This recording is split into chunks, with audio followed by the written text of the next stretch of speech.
3 to 4 times a week. And that's pretty much it. That's my morning ritual.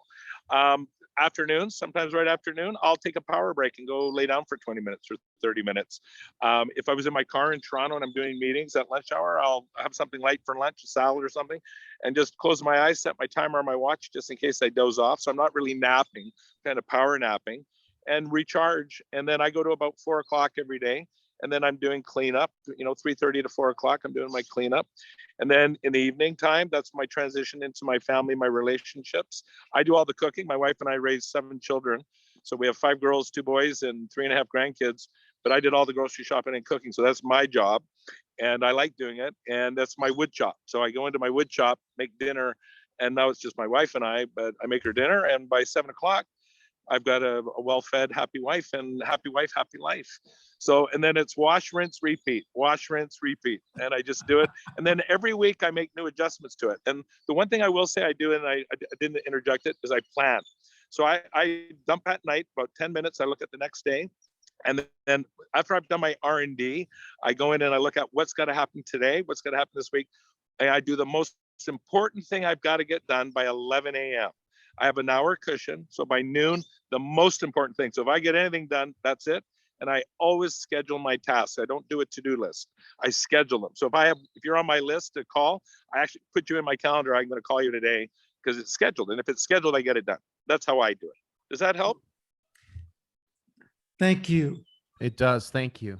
You bet. My pleasure. Michael. Appreciate it. All That's a right, whole we're gonna session let to you go, itself. but thanks We so got much for joining us. That Hey, was my very pleasure. Thanks for generous of having you. Oh, my pleasure. Thanks for having me, and good luck, everybody. And we'll be following up, seeing how y'all doing. Take Thank care. you very much. Jim, thanks. Have a great weekend. You bet. Bye-bye. Cheers. All right. Bye-bye. All right. He was talking about daily rituals. Sergio, I had one for many years, like for 30 years. Breakfast alone every single morning. And that was when I had, my son as a young kid at home, as well as traveling for 120 speeches a year, which is 240 round trips. So that's an awful lot of time away from the family. But when I was home, of course, I spent plenty of quality time with my family, but breakfast, I didn't eat breakfast alone. I do now. I mean, at home, I do now, but I ate breakfast alone and always went out to breakfast. So I'd go at first, I went to McDonald's, had an Egg McMuffin every morning and had a favorite place where I knew the people and all that. And then I've gone to other places, favorite places, depending on where we live, but it was always a time when I would go out with one of these, a blank sheet of paper. I did not carry one of these, a stack of work. So it's not, Jim just likes to work on his own at breakfast. No, because that would just be an extension of the workday. I needed that creative time. See, my best time in my mind is time first thing in the morning. I mean, even before I get out of bed, when I'm just laying there, man, I start thinking about all kinds of things and I have a flood of great ideas. So I really want to capture that time and savor it. And so my ritual was always to go to this place, sit down, grab that pad of paper and do what Earl Nightingale said, put your primary goal at the top of the sheet of paper and then list as many ideas as you can generate. Most of them won't be worth anything, but a few of them will be solid platinum. So I did that day after day, year after year. And my career curve went straight up. I went from, just being a trainer to being president of the National Speakers Association and winning all those awards and, going great places, doing great things. Another thing is every day of my life and my adult life, when I go to bed, as soon as my head hits the pillow, I say, thank you, Lord, for this good day. And then I reflect on the good in the day. And if I'm going to bed angry and frustrated over something I had to endure or deal with that day, or angry at someone or disappointed or heartbroken or whatever, I say, thank you, Lord, for this good day. And then I reflect on the blessings that I had that day. You know, like right now, you watch 5 minutes of the news, it's real easy to be thankful. We're not in Ukraine, right? So, I mean, every time you think you've got a tough situation, yeah, compared to what? Like well, never mind. I was going to go into an old joke and it was going to eat up a bunch of time. I'm not going to do that. What Michael Vickers shared with us a moment ago was all about mindset, about focus first on who you're going to be in the context of whatever you're going after. And that way you'll identify what you need to do. In other words,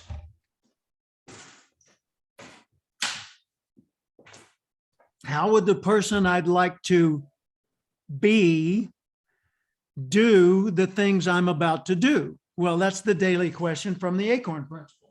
All right. So focusing on it like that keeps you centered on the essence of you that's coming to the table on all of the do, no matter what category of doing that is. Yeah, I love your comment, Lisa Marie. Gratitude is the healthiest of all human emotion. It's also the most enduring. A grateful heart will win you friendships and support and open doors and acceptance in places where no other action on your part could do that. But those are a couple of my daily rituals. And, you know, I gave you the future you exercise. Some of you have already done that exercise in the past, and I asked you to do it again. Here's why. The future you exercise takes you through a process of forgetting about the doing for a moment and thinking, okay, who do I want to be? Why? What difference will that make in my world? What difference will it make to the greater world, the world affected by me? So the future you exercise really gives you a series of questions that if we were, you know, you were sitting on a couch and I was over in the chair with my little writing pad and my reader glasses on the end of my nose. And how do you feel about your parents, you know, doing that kind of a psychiatrist role? Well, those are the questions I would lead you through. And the second thing, by the way, please share with me your future you exercise. Send it to me by email, or if you feel comfortable sharing it with the group, then post it on our Facebook page, which I've sent all of you the link to that Facebook page. And it's simply Going Pro Mentor on Facebook. I've posted all kinds of things, even future worksheets and exercises for this series. I've already put them on there so you can work ahead. And also on there are many of the resources from the Start Up Again exercise that I did, or not exercise, series that I did last year. I did a series in 2021 for a group of people who were all like yourselves, entrepreneurs or in a self-directed role in your world. And I said, these are the resources and the exercises I'd like you to do in looking at how do you start your business, your career, your endeavor up again after all this COVID restriction and diminishing. And so those are still there for you. I left them there for you. I removed the other people from the group, but I left the assets there for you. I also put on there a video, a short, like 10 or 15 minute at the most video that I filmed in China that is my history as a speaker. My agent, David Chu, said, Jim, I want you to tell the people about your path. Tell them your story. And so they turned the camera on and I did it. And they did some really nice post-production with the green screen in the back and all that. So it's really well produced and it's short. And I think you'll enjoy it. Some of the stories in it you may have already heard. By the way, I'd like to ask the group, if you're a praying person, as I am, say a prayer for Dr. David Chu in Taipei, Taiwan. He was my agent in Shanghai. He's originally from Taipei, and he's gone back to Taipei now, where he's dealing with stage 4 lymphoma. So he's got a tough go of it right now. By the way, I'm going to just take a moment and bring you up to date on some of the folks here. Brian Orton is a protege of mine and a colleague of mine and a friend of mine. Like Michael Vickers, I was on Brian's podcast. And Brian came back to me and asked for some advice, and we ended up really clicking relationship-wise. And so he retained me to work with him as a mentor. And we've been working together for almost a year now, maybe a little over a year, I don't know. But one of the things Brian does for me is he takes of the gazillion photographs I have and the photographs at his disposal, he takes the best ones and puts with them a quote from me, a meme, and posts it on Instagram. We're going to start doing that on LinkedIn as well. But please go to Instagram, Jim Cathcart on Instagram, and subscribe, and you will get these. And there are, what do you think, Brian? 50 of them already up there? I can't hear you. Turn your volume up. No, not yet.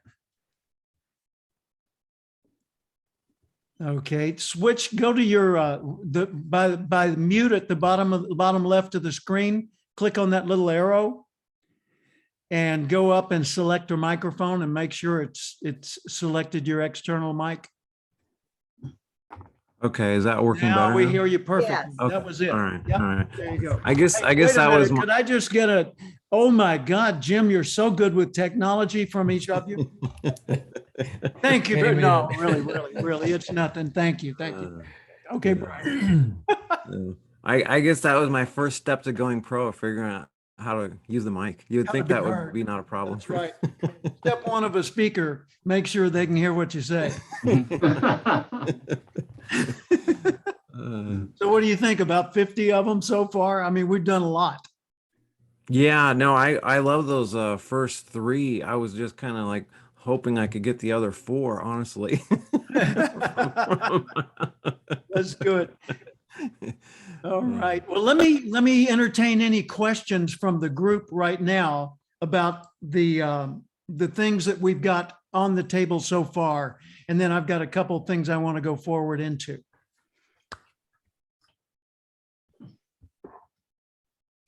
All right. Oh, hey, Good to sorry. go? Jim. Who spoke? Sorry, it's Sergio. Oh, Sergio. I'm not sure. Is my audio okay? You can hear me clearly? Yeah. Okay, great. I wanted to ask you about the power of incantations and affirmations. It's something, I've always known about. I thought it was always kind of dorky and, Yeah. didn't really work for me. But I've been doing them with your help, just kind of thinking through some of these things. I've been doing them in the morning and at night, and it helps me kind of envision the person that I would like to become, if that makes sense. Good question. Incantations, I don't put much faith in because it's a ritual repeating of something. But affirmations, absolutely. Because think of the root word, affirm. Every time you speak, guess who hears it? You do. Every single time you speak, you hear it. Every time you harbor a thought long enough to get focused on it, you hear it, right? Not audibly, but you hear it, okay? So what you affirm, you strengthen. If, my wife has daily Bible reading, and her Bible is sitting there handy all the time, and she will get out her study materials and she's going through it very, very diligently. But she's affirming a point of view toward life and a way of thinking about that every single day. Me too. Well, I'm not as disciplined as that about the Bible, Dickie. But by the way, Richard Halbgewachs, Dickie, over there with the big smile on his face. Dickie is our pastor. He's the pastor of Oak Hill Primitive Baptist Church in Austin, Texas. And I joined the church after we got here. And he's wanting me to be better. That's why I'm here. There you go. Yeah. But I go to the church every Sunday for two reasons. One, because I like the way I feel when I go to church there. I like the people. I like Dickie. I like the way he communicates his message.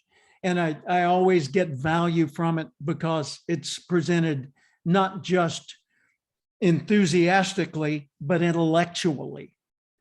And he uses real world examples too, instead of just reciting biblical, like reading from King James straight up and then, okay, you're adjourned now. So I get fed every Sunday. It affirms that. Let's go back to day-to-day affirmations in a non-religious context.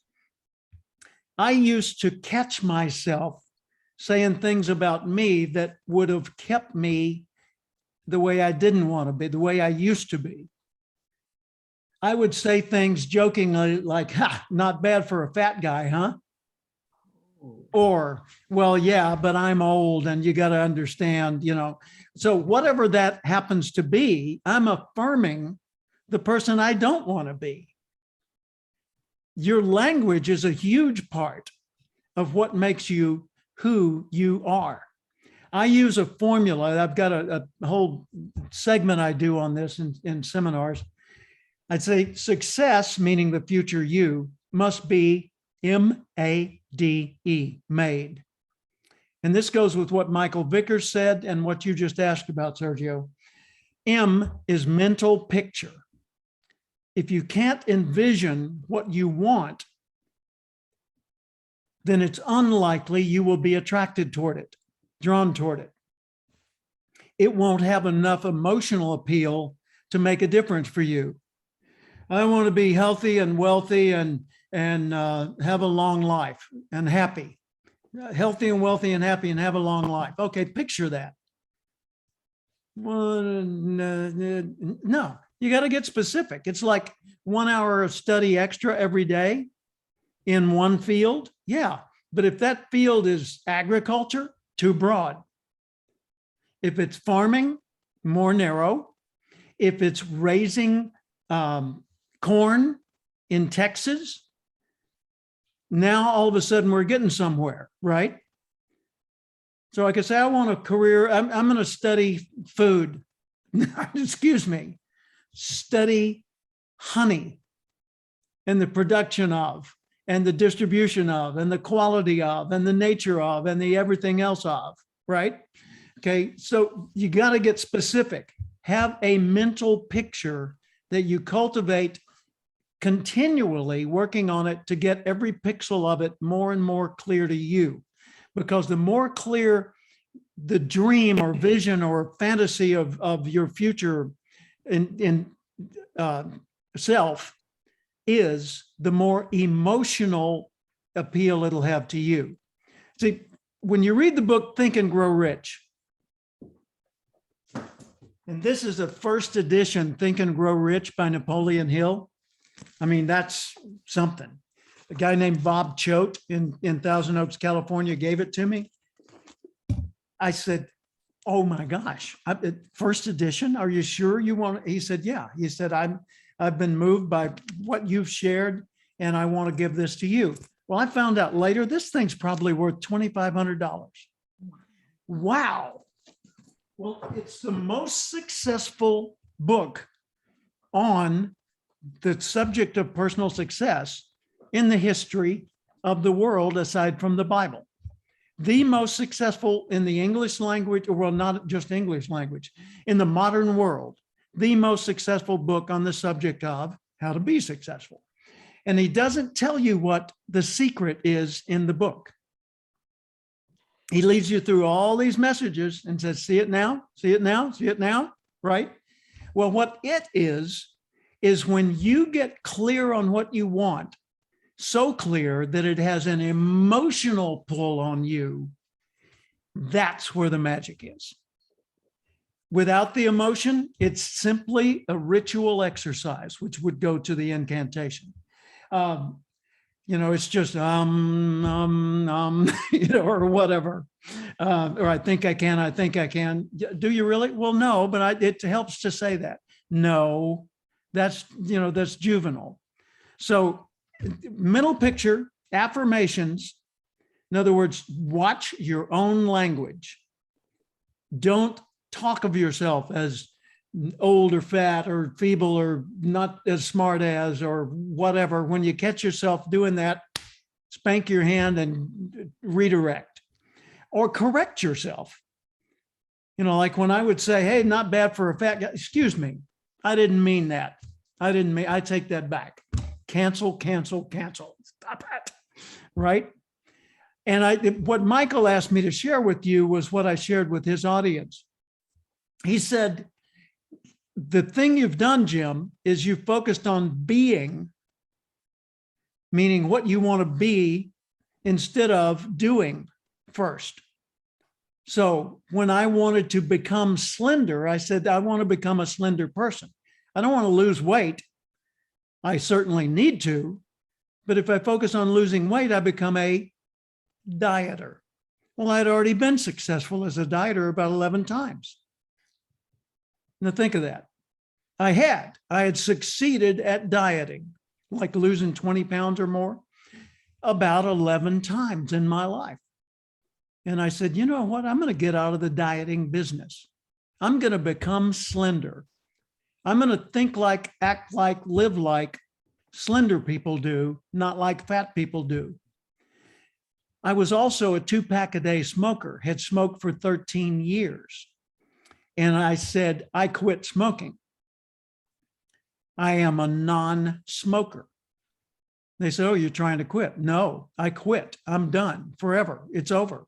I'm a non-smoker. I got to go through the pain of withdrawal, but I'm a non-smoker. It's permanent. So it's the being, and you affirm what you believe in and catch yourself misbehaving with the misaffirmation. So MADE, D, daily successes. This is going to come back more and more in each of these sessions in different forms. Daily successes. We need every day some micro wins. Micro, W-I-N-S, micro wins. It could be getting out of bed at the time you choose to. For me, the micro win, this is going to sound so lame. Several years ago, I found that I was laying in bed too long after the alarm went off. And it was useful. I would lay there and think about that day's goals, but still I was in bed and I should have been up and at it. So I said, okay, I'm going to make a deal with myself.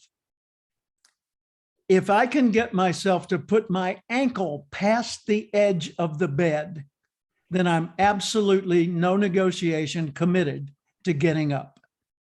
Now I was doing 3 sunrise hikes, 6-mile mountain hikes a week. I did that for 18 years before we moved here to Texas. And so I'd get up at like 5:30 in the morning. And a lot of those times it was difficult. And I would lay there and I think, well, it's cold outside and even the house is cold and I'm not, all right. And I put my foot over the edge and I was up. And I never, ever went back on that little commitment. So design a day full of micro wins for you, daily successes in every category of your life. If you can't do a lot, do a little bit and let that be a beginning, right? And then MADE, the E stands for environmental influences, meaning structure your environment to feed what you want. If you want inspiring quotes or symbols around you, put those around you. Keep whatever it is that inspires you, that feeds you in your field of vision and in your consciousness every single day. So that's mental pictures, affirmations, daily successes, environmental influences. Now, Jim, this is Lisa. Lisa Marie. Yes, Thank you, by I the just want to way. make, Thank you for speaking up. okay, I just want to make a comment because when I looked at the homework, and maybe you can make the connection, but I went back to the causation chain. Mhm. Your call, because I'm a huge Stephen Covey fan when he says, start with the end in mind. Right. So the causation, starting with mindset and then moving to where you see your future. Yep. So do you see the connection there? And do you feel Totally. like that's applicable to? That's the thing about my material. In my material, whether I'm teaching sales or leadership or interpersonal relations or self-development, whatever it is, it's the same message. There is integrity in all the parts. So when you look at my oak tree, you will not find a branch that came from an elm. When you look at my output, you're going to see acorns, not orange. Right? So there is integrity, and that's a big deal, important to me. When you look at my life, I pledge to live what I preach. And I tell people, I say, by their fruits you shall know them, right? So check the fruits of me. Like, how'd my son turn out? Because I was intensely involved, intentionally, consciously involved in cultivating in him the qualities that would give him an abundant life and make him someone he and I could both be proud of. And he is. He's 51 years old. He's a marathoner. He's general manager of a Four Seasons Hotel. That's a big deal. 24-year career with that company. He's got 2 kids. He's got a 25-year marriage, and he's got his only marriage, like mine, which is 52 years, only marriage. Still hang out with my first wife, and my only wife. And Jim Jr.'s kids have turned out phenomenally well. So you want to check me out? You want to see if any of this floats? Then look behind the scenes. Go ask other people what they know about me and see if somebody's got a different message out there. I had a colleague, Rob Summer, down in San Diego, who was a video producer. And when we were first getting to know each other, he said, I'm amazed. I said, what are you amazed at? He said, I've been kind of quietly behind the scenes checking you out, and nobody has anything bad to say about you. I said, well, let me give you some people to call. I didn't. And I'm sure there are people that have bad things to say about me. But in general, my reputation is really, really good because I'm not different off stage and on stage. I don't have some other life that I've got to obscure, and hope you don't see that is there. I live wide open, curtains back, windows open and all that. So I want you to, in thinking about this, and I'm going to share something with you in a moment, but before that, I'll pause to take any comments or questions you have.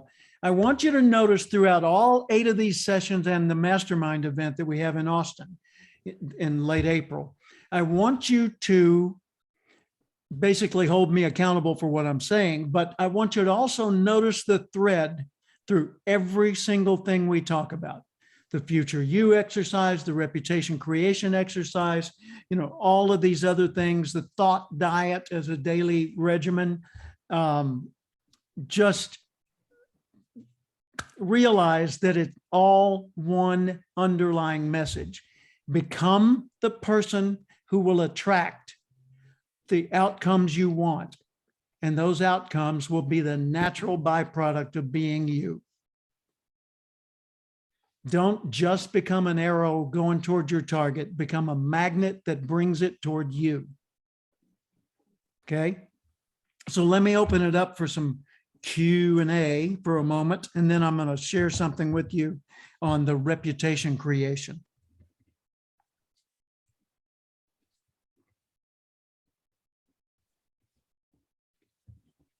By the way, little orientation. Lance Van Winkle, who's there in the mountains, is actually secretly in Dallas, Texas, with King of Texas Roofing Company. And he's a personal investor and a pretty impressive guy. And he focuses, Laban, on courage as his main focus. And he's writing a book right now in that niche. And Laban, of course, is from Australia, and he's here in the States now, and he's the world's greatest courage coach. And so that's his focus as well in a different way. Dennis Madden, who's in the center of my screen, is the executive in charge of the Automatic Transmission Rebuilders Association. He's also an author. He wrote a very comprehensive book on history, tracing the concept of follow the loser, how societies tend to do that. I mean, a thick book and a whole lot of research. And he also owns a barbecue sauce company. His first name is Leon, and its primary product is Leon's Good Stuff. You ought to try it. It's delicious. And like me, he's a car guy. He loves cars and motorcycles and things that go and we're writing a book together called High Rev for Small Business. And it's written, but we're just refining it now. And we're looking at Gears Magazine, which is his association's magazine, as our first marketing list of people. So that's kind of cool. Richard Halbgewach. I challenge you to say that 3 times fast. I tell you. Okay. He is from South Texas, from the beekeeping world. His family has been beekeepers and in that business of bees and honey for generations. His son is big in that business right now. And he's the pastor of my church here in Austin and a very dear friend.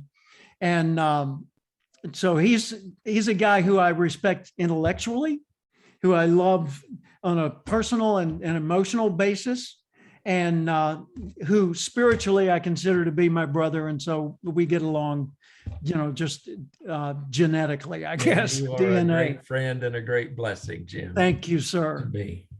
And Lisa Marie David has been with me for a long time now. I met her in Memphis when she gave me a tour of St. Jude's. And she's been a volunteer at St. Jude's for many, many years and a leader in that organization. But she was working with my colleague, Don Hudson, a fellow speaker and author, and that's how we came to know each other. And so I've been working with her. I've done coaching for her, and she's also booked me to speak for the Zig Ziglar Corporation. And she's a licensee of Ziglar, which is cool. And Brian Orton. Brian's a career educator. Now, I told Brian, I said, I want you to use a very unique introduction to your speeches when you're doing a seminar. I want you to tell people something before you get into anything else. Just give them one sentence. Brian, would you share what that sentence is? Hopefully I get it right here. Start with the word for. However you want to say it. For 8 years, I was in the federal prison. Now pause it right there. He said, for 8 years, I was in the federal prison.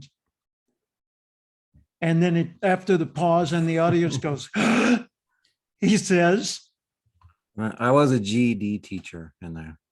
he was teaching the inmates to get their GED degree, their high school degree, high school equivalency.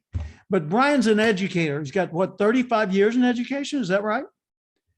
Close to 30 at least. Yeah. Okay. Yeah. And in addition to that, he's a former basketball coach. And he and I are working on a project, his project, I'm advising, to bring what he calls the fifth triangle message to teams. He's a coach that does mindset training for teams. So he's a trainer, mindset trainer for teams, and teaches the teams to become more conscious of what lifts us up and what drags us down. Little behaviors, large behaviors, standard practices, all these things. But the integrity in his concepts is just absolutely powerful. And the interesting thing with his little metaphor of 5 triangles, he's got 3 triangles inside, one in this corner, one in each of the other corners. And then he's got the 4th triangle, which is the overall, or actually the 4th triangle is the one in the center created by those 3. There's an upside down triangle like this when you surround it like that. Okay. The 5th triangle is holding all of that together. In other words, integrity is the 5th triangle. And what does it take to create and sustain integrity? Commitment. Commitment leads to integrity. Integrity makes everything stay together and work. And you can drill down as deep as you want to go with Brian's concepts, and he'll be able to spend an hour explaining each microchip. I mean, the guy is just good. So thank you, Brian. Yeah, and I appreciate all the help you've given me on that, and again, co-working on that there. You bet. Okay. Sergio, I've talked about before, but Sergio's a filmmaker. And Sergio, would you just give us like a 1-paragraph overview of what you've been doing in filmmaking? Yeah, I've been in it 20 years, predominantly as a director, but also as a producer. And I have a company called Snap Films with my partner and wife, Alessandra, who's brilliant and patient. And I've kind of worked in areas like animation. I did a movie called Arctic Dogs that I was heavily involved in that, but my mission is really to spark an awakening in people and really bring more light into the world, and using my medium as a form of communication. My last film was called The Cuban with Lou Gossett Jr. That was about a aging musician with Alzheimer's, and through his interaction with a young nurse, he sort of comes back to life through the power of music. So it's a compassionate story. It was, these kinds of films nothing blows up. There's no action or violence, but we feel that, the world needs more of this, and we're super excited about our current slate of projects we're developing. So thanks. Dynamite. Thank you. By the way, would you, before you bow out of that, would you just comment on your experience with the Future You exercise? Yeah, Not your answers, just how did it affect you? Yeah, it definitely gave me perspective, and it took me out of my little world and my little limiting beliefs. It sort of, I was able to kind of step out and this may sound strange, but I envision for a living, but somehow I never made the connection that I need to be directing my own life. So it helped me create the movie of my life, and it helped me clarify the person I needed to be, so that when I'm not showing up as that person, I can course correct quickly. So it was very, very helpful. Thank you. Terrific. Thank you. Anyone else want to make a comment on that exercise? I'm not going to put everybody on the spot. That's just, if you did the exercise and you want to comment on the way it affected you, please do.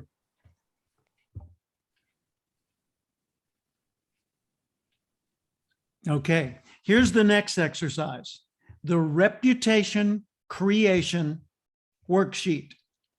Now, this one could be one of the most powerful exercises in your life. Pause for effect. Okay. One of the most, seriously, I did this, a version of this in 1998. Can you see the date on that? In a Stephen Covey, thank you, Lisa, Stephen Covey workshop in San Diego. And theirs was called a mission statement workshop. And it had to do with writing out a tribute statement that each person in various roles of your life would give to you.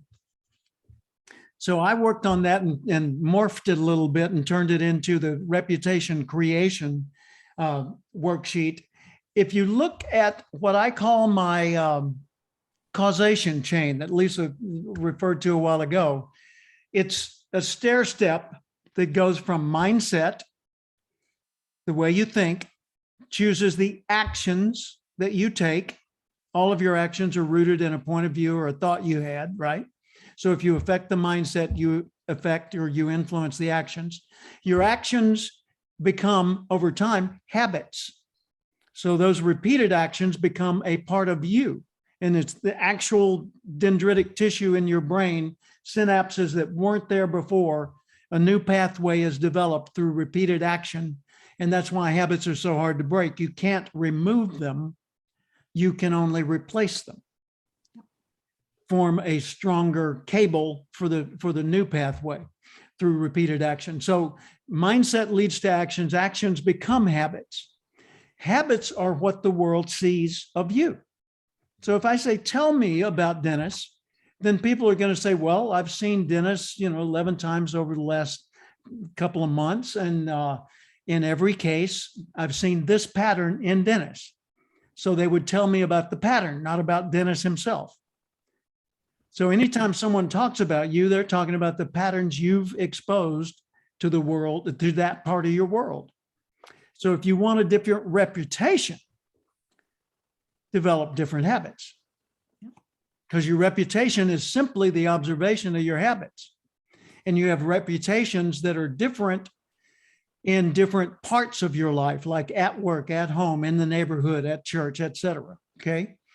Under duress, in good times, and so forth.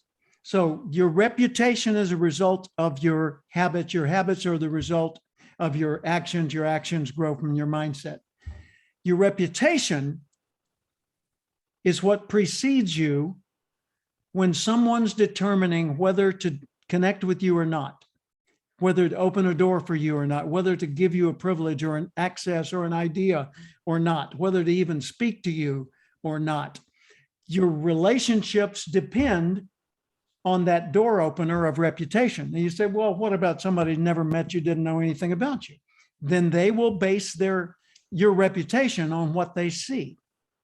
The way you're dressed, your facial expression, where you are, whether you're on time or late or early or whatever you give them, they're going to work with that to assume a reputation onto you, and then to either build a relationship or deny a relationship based on that.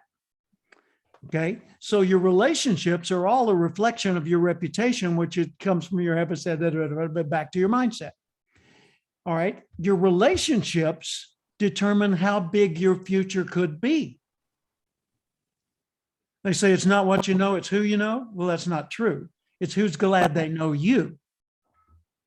But if the people you know who are also glad that they know you are highly positioned in the path that you're pursuing, your future is going to be huge.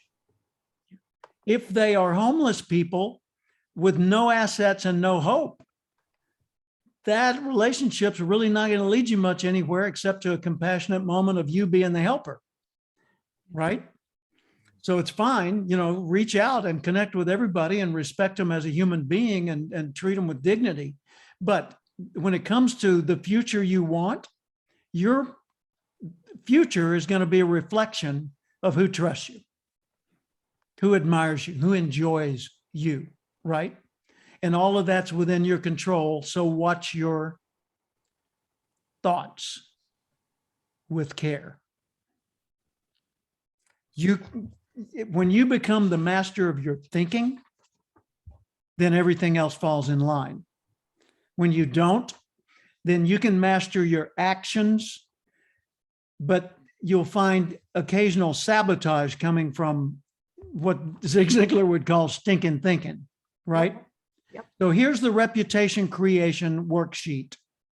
And I'm going to share with you, because you can tell from the worksheet itself, which is on our Facebook page and easily accessible to all of you. I'm going to tell you what I wrote. So you don't need to write anything down about this. Just hear what I've got to share and see if that helps, or see how that helps you when it comes time to answer your own reputation creation questions. And please do it before next week. I wrote down my different roles: husband, father, business owner and employer, partner, because I was in a partnership, business partnership, speaker, because I work often as a professional speaker, author, and just general human being. Okay. Here's what I wrote. Now, remember, what I'm attempting to do is literally put words in the mouth or thoughts in the mind of this other person who's observing me in that role. I want to create the perfect statement that would be there if I was not around and someone asked, tell me about him or her, right? Okay, so here's what I wrote for husband. This is speaking through Paula, me. Jim always makes me feel loved and lovable. I admire his character and wisdom. His intelligence amazes me. He makes me laugh. Nobody has ever been as open and transparent as he. This is also how he teaches. He makes me a better person. Well, my gosh, if I could achieve that goal, I'm done. Game over, right? And it sounds really, really selfish and arrogant to write these things down. But once you overcome that barrier, you can this is private for you. I'm sharing because I want to help you. But these are statements from me to me in my soul of souls, right? Father, speaking through my son, Jim Jr. Dad truly, deeply loves me. He'd give his life for me. His own life is an inspiration to me that I can do and be as well. He's shown me that I am capable, worthy, and special. Now then, business owner and employer. Speaking through stakeholders in my business life and employees that I've worked with over the years. Jim is what he preaches. He's real. He's an exceptional businessman. He has integrity, wisdom, discipline. He's caring, humble, accessible, good with money, savvy, and a good marketer. I want him to help me run all my businesses. Okay. Partner. And I've been, as I said, in a number of partnerships. Jim inspires me. His commitment to do good runs very deep. He is truly generous. He strengthens my faith in things and in me. He is fun. He makes me better and my ideas more effective. Okay. Now then, as a speaker, this is my clients, my audience members, and the speakers bureaus that I've worked with and still do. Statement that starts with this line. I love to hear him speak and tell stories. We are better people and better producers because of Jim's speeches. He changes us toward our best and brings simple, powerful ways to do the important things. Life and business make more sense and seem more doable. Okay. Author. And there's only two more, author and human being. Author. This is my readers and the publishing community. Now I know how to make things better and make myself better and live more abundantly. I'm a better, nicer person because of Jim's messages. And then finally, human being. This is me talking to me, ideally. I've stayed fit and healthy.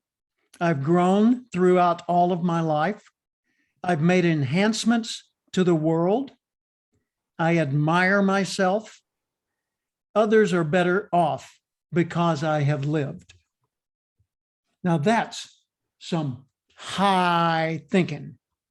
I mean, I'm paying myself profound praise, and I don't at all feel I'm worthy of all that, but that's what I'm striving to be worthy of every day. So that's what's going on inside of me that drives everything else I do. I'd like some feedback on that, please. Jim, Laban, can I ask why you don't feel worthy why I don't feel worthy? of achieving all of those things? Oh, I do feel worthy of achieving all those things. It's just that I don't feel I'm there yet. Okay, so it's just the phraseology. Sorry. Yeah, I misspoke. Because when I look at you and I look at everyone here, I see each and every one of you all being absolutely worthy of all those statements. And it's a wonderful, very specific description and visualization, and the amount of outside of this environment. Outside of this environment, I've had 4 people that have come into my life in the last couple of weeks that are experts in like vision and creation. It's just like the timing of this is so interesting, and the detail you're going into is really helpful for me. But I just wanted to check. Terrific. Thank you for that. That's a good catch, by the way. Dickie, how about you? What are your observations? Just I am so narrow on my thinking that I always have to go back to scripture. But every time I'm with y'all, it is astounding how the truths you present are straight from the Bible, even though it is not mentioned. And I was going to turn and read it, but I won't. But in the book of Colossians, he says so plainly, if ye then be risen with Christ, seek those things that are above. So the gospel is not like a proposition doing, it's a proclamation.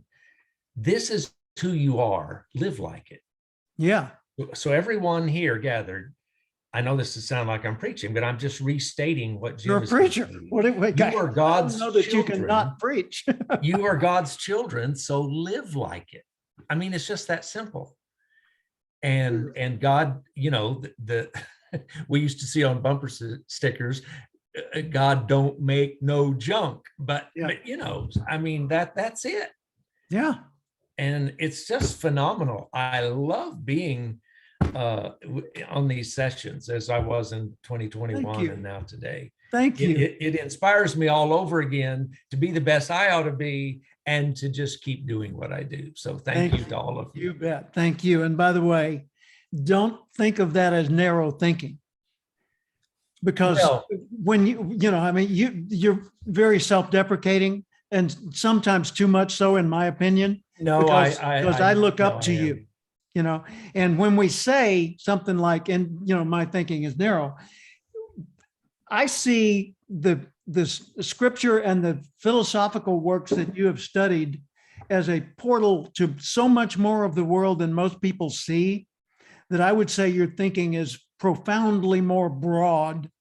It's just that the way you apply it is in the genre of religious scripture, right? Well, So that's exactly the way I would assess it as well. Helping you Jim. catch yourself on negative affirmation. I wrote I keep feeding quotes to Brian, one at a time, 100 at a time, and whatever. I just feeding him so many thoughts that I want him to find an image and do a meme for it. I sent him one the other day, and this just occurred to me. I was sitting around talking with Paula, and I said, someone said to me recently, I think God's trying to tell me. I said, what?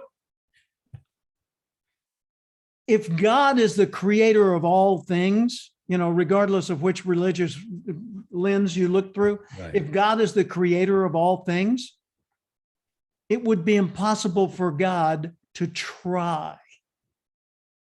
Try implies possible failure. Right. God doesn't try. If God wants you to know something, you already know it that instant.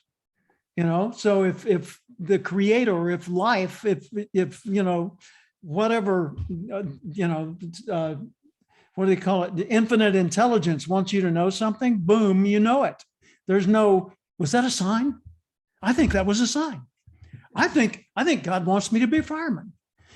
Give me a break. Don't insult the creator of all the universe by implying you're the one that is required to complete the transaction. Right. Duh. Okay, sorry, I didn't mean to get off on that, but that just seemed to me so profound. If there is a God, he or she or it doesn't try.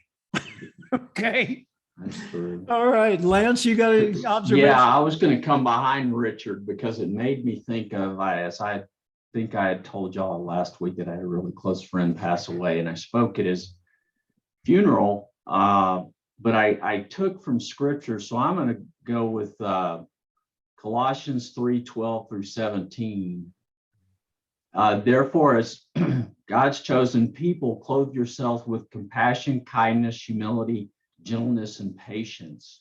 Bear with each other.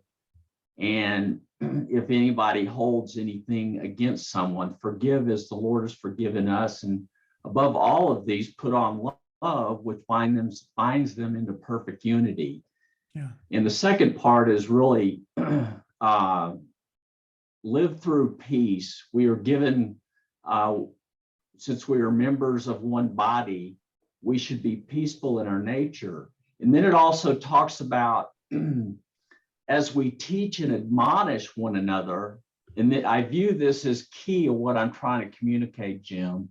As we teach and admonish one another, we do it through psalms, hymns, and songs, and we basically do it in, if you do anything, do it in the name of Jesus Christ, giving thanks to God through him. So I kind of paraphrase that those set of verses, but my point is that Jim, at least, and Richard, I know Richard knows this, is that we need the support of those that are like-minded us, that are maybe better than us, to actually improve upon who we are as individuals. So to your point, while you were high stating what your goal is or what your purpose is with all your relationships, that truly, I think, getting back to Laban's question is how do you sometimes not feel worthy? And I think we need that pouring in from other people to get us back to where we really want to be. Thank you. I'll stop there. Thank you, Lance. No, that's Dennis, great. comments or observations? Can you hear me? Yes. Yeah. Oh, wonderful. Yeah, I'm really glad that you shared that, because I think if I were to do the reputation exercise by myself, it'd be sort of a milk toast thing, because I'm kind of humble. And it would, doing it like that would give you an easy out for not achieving more. But that was very good and inspiring for me. It's more of documenting what you would like people to see you as. Yeah. And that's a stark difference than what I might have done otherwise. It would have been fairly weak. Yeah, Dennis is a good guy and he treats his wife well, and Yeah. but so I thank you for that. You bet. I would like to share one other thing if there's Please. time. When Michael was talking about not goals but big picture Yeah. ideas, and you and I have had this discussion for some time. I realized about 10 years ago, one place that I'm at every morning very early is staring at myself in the bathroom mirror. And I'm there every day. So because I don't have necessarily the discipline to think about what's going to happen during the day and have some quiet time, I began putting memos on the bathroom mirror, or sometimes photographs if it was an image of something. And you and I were talking about that, I don't know, about 2 years ago or so, and you mentioned SMART goals. And so I created this sheet. Well, Good. what will I do today to achieve my goals? And I write big picture ideas here, not tasks, because I don't like to get involved in tasks. But I thought hey, this would be something to share because that's the method that I use. I need a tool to keep me moving in the right direction. So I put it right on the bathroom mirror. Dynamite. That's beautiful. This is a relic from the 1970s when I was on the headquarters staff of the USJC's, Junior Chamber of Commerce, and I started doing all these things. I wrote and put on my bathroom mirror, and you can see the water stains, right? A statement of the qualities I wanted to cultivate in myself.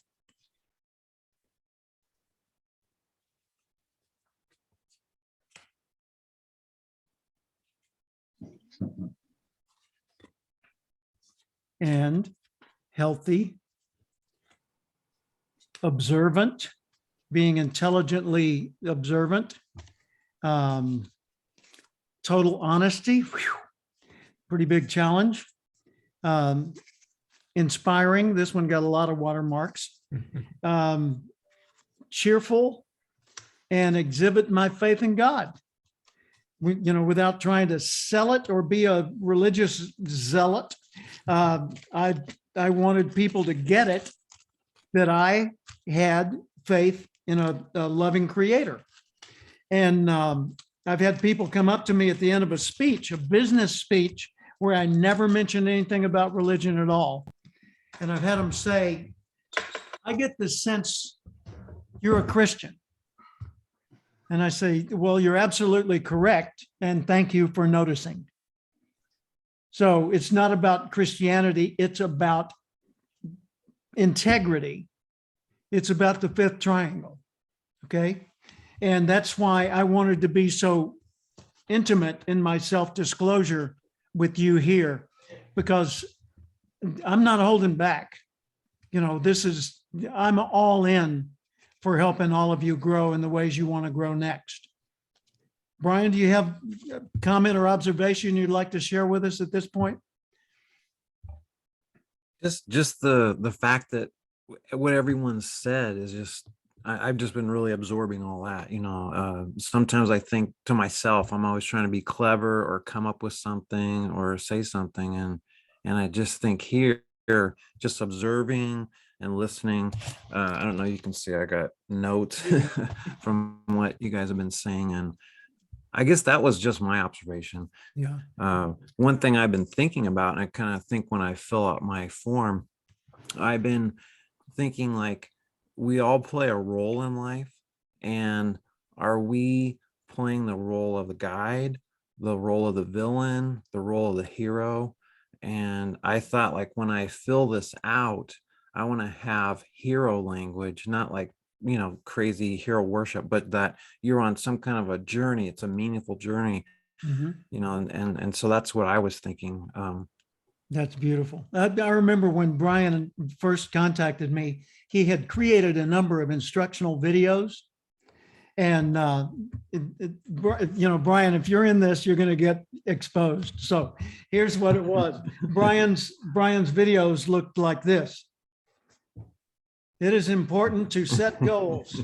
A goal is vitally important if you want to focus your behavior so that you can be as efficient as possible. Efficiency is found in doing things right, not just doing the right things. My name is Brian Orton, and I love you. I made that all up, and I'm making fun of him with his permission, I hope. Yeah, it's What I fine. was telling Brian is, for God's sake, don't try to get an A in video. Just be real. And the next one, he said, hi, I'm Brian Orton. I want to talk about goal setting and why it's so important. Because, everybody talks about goal setting, but if you don't know what you're focused on, you're going to get half of it or none of it. So the difference in him was night and day between Brian trying to get an A in class and Brian trying to communicate with another person. It was just, forget the perfection thing. This is not for a grade. This is for making a difference, Well, and you said that people love, your authenticity, and if you're trying to be quote unquote perfect, no one really wants that. I mean, they want excellence, they want quality, but they really want you to be you at the end of the day. Right. Yeah. Lisa Marie, you're on deck. Well, when you said that to me, when you said that, and I thought about the reputation creation exercise that I have done before, and I'm going to do again because there's always a change. My first thought, and you know me well enough, was I want to be confident, but I don't want to be arrogant. And there's Right. just such a fine line. Then all of a sudden it popped into my head. What is Jim always telling you? Be bold. Well, you know So- what? The thing about, pardon me for interrupting, Sure. but the thing about being bold is that your nature is such that being arrogant is almost impossible for you. It is almost, when you think you are being in your face, asshole arrogant, you're not. You're coming across as simply assertive. So just get it that at your absolute most arrogant moment, you were never arrogant. I know you well enough to know that to be true. Okay. Okay, thank you. Pardon my French, by the way. Okay. So, by the way, that's not French, it's Armenian. No, I have no idea. Okay. Closing moment here. I would like all of you to do that reputation creation before next week. And then what we're going to focus on next week is going to be what one thing would absolutely transform your world. And man, you're going to love this exercise. This is something I did years ago when I was in San Diego. And man, it makes a difference. So any closing comments? Things for the good of the order, something we need to hear. Okay, Laban? I just looked up the definition of the word arrogant, and it's having or revealing an exaggerated sense of one's own importance or abilities. And I just wonder if the person that created that word had limiting beliefs of their own. Very good. Very good. Well, thank you, everyone. Please invite others if they want to be part of this. You know, I'm going to have these recorded and posted on our site. And I owe you an apology for today. I didn't get the recording started during Michael Vickers' part, but I got it started nonetheless. So most of this is on there. And it's for us to review. It's not for publication to the broader world. But if you know someone that would really absolutely benefit from this, then I can do for them a prorated enrollment or something and get them involved, and they may be able to join us for the mastermind in Austin also. By the way, one of our new enrollees who couldn't make it today but will watch this replay is my own grandson, Jason, who's a junior in college at the University of California, Santa Barbara, majoring in music. And this is finals week. And today is the last day of finals week. So he didn't have that share of mind to commit to this today, but he and I will have a long chat tomorrow. And he's amazing. He's published about, well, last I heard, 104 songs on whatever, Spotify or, you know, wherever you put songs. He's a songwriter and plays about 5 or 6 instruments. And I mean, he's my little miracle friend because first off, he's got a black belt in Taekwondo. He's a former tuxedo model for a local tuxedo shop. So, you know, he can do the James Bond thing. An athlete, it just goes on and on. And so it's going to be fun having him involved in these conversations. So I love all of you. Thank you so much. I appreciate your commitment to this. And I will see you soon. Okay, take care. Bye-bye.